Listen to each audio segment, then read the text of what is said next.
dia, irmãos. Então hoje estamos aqui para mais uma aula da IBD e hoje a gente vai falar um pouquinho sobre a nova aliança. O texto que a gente vai estar lendo é 2 Coríntios 3. Quando dizemos isso, será que estamos começando a nos elogiar a nós mesmos? Por acaso, como acontece com alguns, nós precisamos entregar cartas de recomendação para vocês ou pedi-las a vocês? Vocês mesmos são a nossa carta escrita no nosso coração, para ser conhecida e lida por todos. Sim, é claro que vocês são uma carta escrita pelo próprio Cristo e entregue por nós. Ela não foi escrita com tinta, mas com o Espírito de Deus vivo. Ela não está gravada em placas de pedra, mas em corações humanos. Dizemos isso por causa da confiança que temos em Deus, por meio de Cristo. Em nós não há nada que nos permita afirmar que somos capazes de fazer esse trabalho, pois a nossa capacidade vem de Deus. É Ele quem nos torna capazes de servir a nova aliança, que tem como base não a lei escrita, mas o Espírito de Deus. A lei escrita mata, mas o Espírito de Deus dá a vida. Quando a lei, que traz a morte, foi gravada em placas de pedra, a glória de Deus apareceu e o rosto de Moisés ficou brilhando. O brilho do seu rosto já estava desaparecendo quando ele entregou as placas ao povo de Israel. Mas, mesmo assim, esse brilho era tão forte que os israelitas não podiam fixar os olhos em Moisés. Se o domínio da lei veio com tanta glória, quanto maior ainda é a glória que acompanha o domínio do Espírito de Deus. A lei que condena as pessoas teve glória, porém muito mais glória tem o Espírito, que traz a salvação. Pois a glória que antes era tão grande não é mais nada por causa da glória de agora, que é muito maior. De modo que se houve glória naquilo que durou somente um pouco de tempo, muito mais glória tem aquilo que dura para sempre. E porque temos essa esperança, agimos com toda confiança. Nós não fazemos como Moisés, que cobria o rosto com um véu, para que os israelitas não pudessem ver que o seu brilho estava desaparecendo.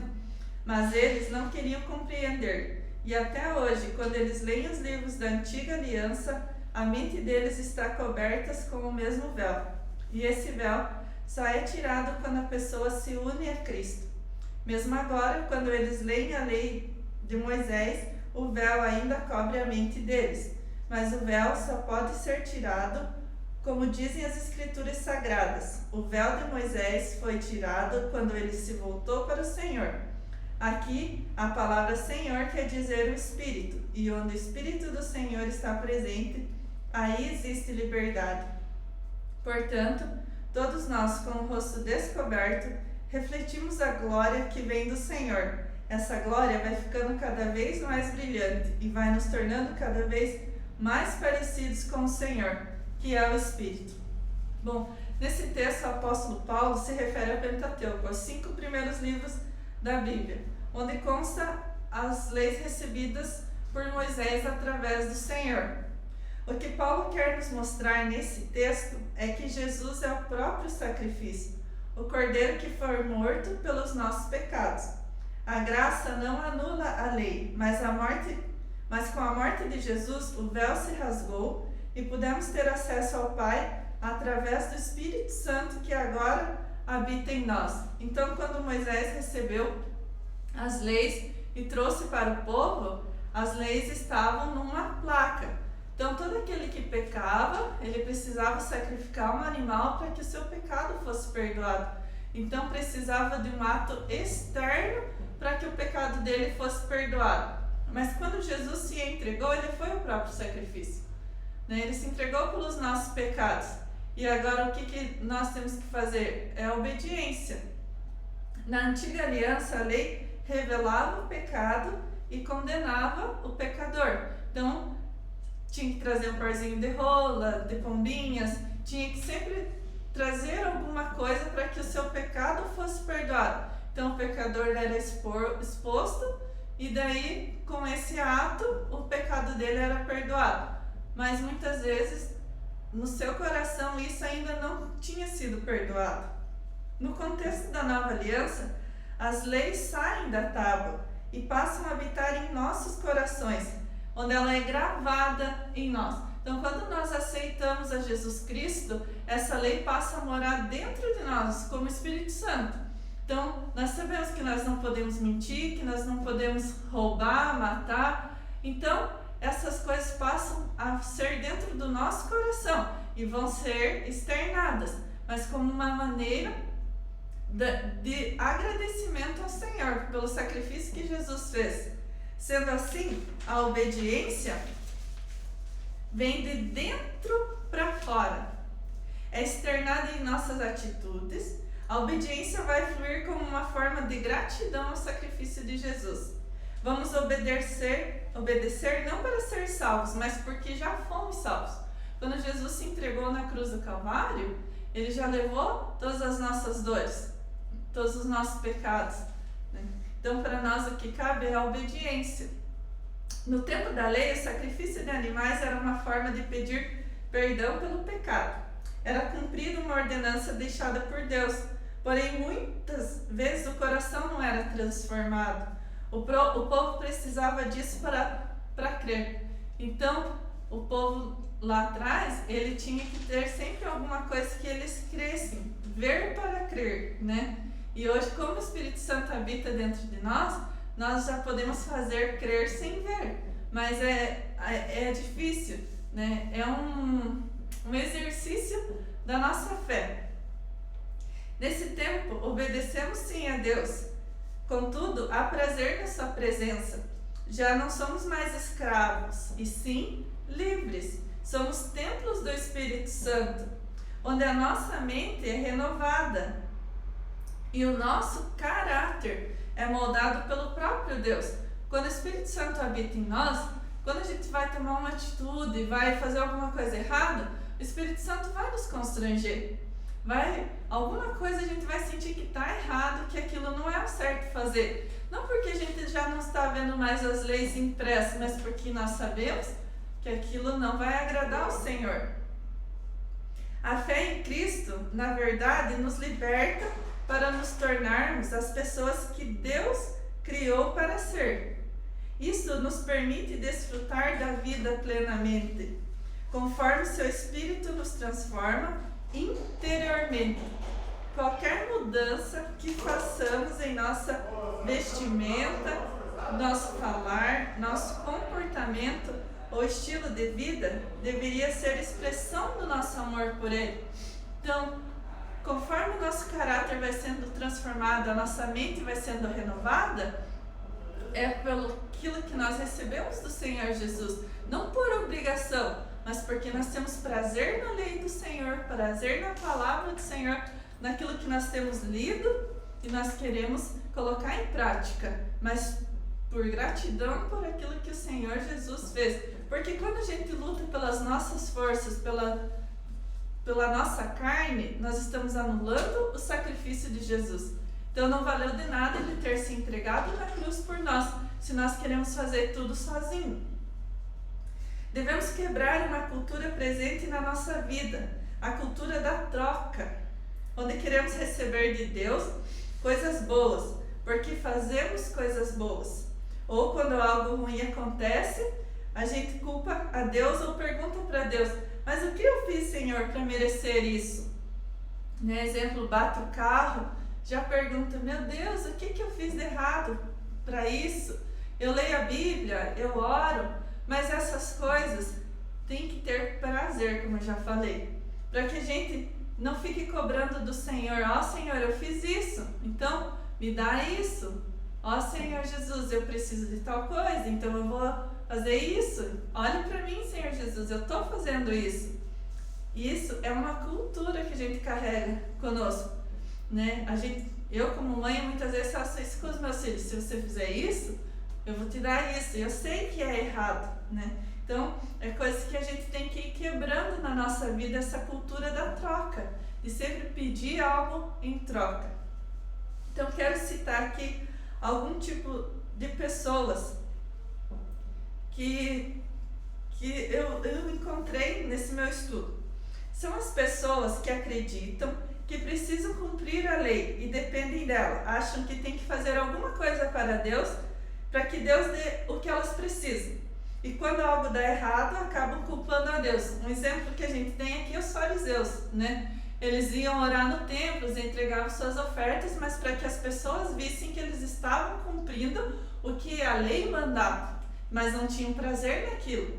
Não era só alegria fazer aquilo. Então, muitas vezes nós também fazemos isso. Nós externamos algo que não está dentro do nosso coração para conseguir algo de Deus. Para quando algo ruim acontecer, a gente dizer, ó Senhor, mas lembra daquilo que eu fiz? A segundo tipo de pessoa, não obedecem e não conhecem as leis. Podemos assim dizer aquelas que estão nem aí. Alguns sabem que existe um Deus, mas preferem viver sua vida de acordo com suas próprias leis e padrões. São pessoas que podem até mudar uma lei para viver de acordo com o que lhe for conveniente. Então, aquelas pessoas que muitas vezes não querem aceitar ao Senhor Jesus, aceitar a vida cristã, porque gostam da vida que levam, da maneira, né, das festas, de sair, de fazer as coisas que não agradam ao Senhor. Mas muitas vezes as pessoas pensam que quem é cristão, quem é crente, não tem liberdade. E ao contrário do que Paulo diz, onde o Espírito de Deus está, aí a liberdade. Mas a nossa liberdade, ela é diferente. É uma liberdade onde a gente quer agradar ao Senhor, fazer aquilo que o Senhor gosta. E o terceiro tipo de pessoa não dependem da lei, mas vivem na obediência de Deus, compreendem o Evangelho, sabem que seu caráter está sendo transformado pelo Espírito, entendem que Cristo morreu por ele, que o Verbo vivo está moldando, que não é preciso viver de religiosidade. Então, esse terceiro tipo de pessoa sabe quem é Deus e por que tem que fazer as coisas para agradar ao Senhor, para honrar ao Senhor, para louvar o nome do Senhor Jesus. Então a Bíblia fala que tudo que a gente for fazer, faça como para o Senhor, sendo para a pessoa, sendo para você mesmo. Tudo que nós formos fazer tem que ser para o Senhor, mas para louvar e engrandecer o nome dele, não para conseguir as coisas dele, não para conseguir as bênçãos dele, para viver só uma religiosidade, né? Então, para a gente concluir, o que devemos entender é que já não somos mais escravos, mas sim livres no Senhor, que a nossa vida deve ser uma vida de acordo com o que Ele quer que sejamos. Não devemos estar presos a uma vida de religiosidade, cumprindo obrigações, mas devemos ter prazer na palavra de Deus. Aqui também entra a questão dos dízimos e ofertas, que a Bíblia fala que Deus ama quem dá com alegria. Se eu só cumprir esse rito, Deus vai estar se alegrando comigo? Então, eu preciso sondar o meu coração, analisar como que ele está, se eu só estou cumprindo ritos ou se eu estou fazendo aquilo que realmente agrada ao Senhor. Se isso está no meu coração, é uma alegria no meu coração ofertar, dizimar, ajudar o meu irmão, porque a lei ela consiste em um só, né? Os 10 mandamentos, Jesus falou, ama teu próximo como a ti mesmo. Então, Jesus resumiu tudo em um, é o amor. Então, se eu não estou com amor fazendo as coisas, o que eu estou fazendo então? A aprovação divina nos liberta para vivermos da maneira que Deus aprova. Está completamente certo. É um grande equívoco contrariar essa ordem. É uma grande perda tentar viver da maneira que Deus aprova para que conquistemos sua aprovação, pois nós não temos recursos para verdadeiramente viver assim. Somos aprovados pela graça e aí poderemos viver da forma como Ele aprova. Precisamos aprender a viver confiando completamente e somente no que Cristo fez por nós. Precisamos abandonar a ideia de que podemos pagar algum tipo de preço para viver com Deus. Cristo já pagou o preço e o pagou totalmente. Isso não faz sentido para a nossa lógica, mas faz todo sentido na perspectiva do Evangelho. Negar a si mesmo, resistir à tentação, amar o inimigo, perdoar quem nos ofende, comprometer-se financeiramente com o reino, disciplinar-se para orar, servir e levar a outros a mensagem, não é pagar o preço, pois já fomos incluídos no reino pela graça. Tudo isso deve ser expressão do nosso amor e gratidão pelo imensurável amor de Deus. E quando tudo fica leve, e aí servir a Deus não nos matará. Ao contrário, dará completo sentido à nossa vida. Então, quando nós entendermos que tudo que nós temos que fazer é por amor ao Senhor, por amor ao sacrifício que o Senhor Jesus fez lá na cruz por nós, pelos nossos pecados, aí sim, nós vamos entender quem realmente nós somos em Cristo, que realmente é a nova aliança. A nova aliança não anula a velha, ela veio complementar a velha aliança. Jesus se entregando no Calvário é o sacrifício vivo pelas nossas vidas. Então, que nós possamos refletir nesse estudo, nessa palavra, e que Deus toque seu coração, assim como tocou o meu. E você também pode estar lendo Gálatas 4, que fala um pouquinho também dessa palavra. Que Deus te abençoe, em nome de Jesus.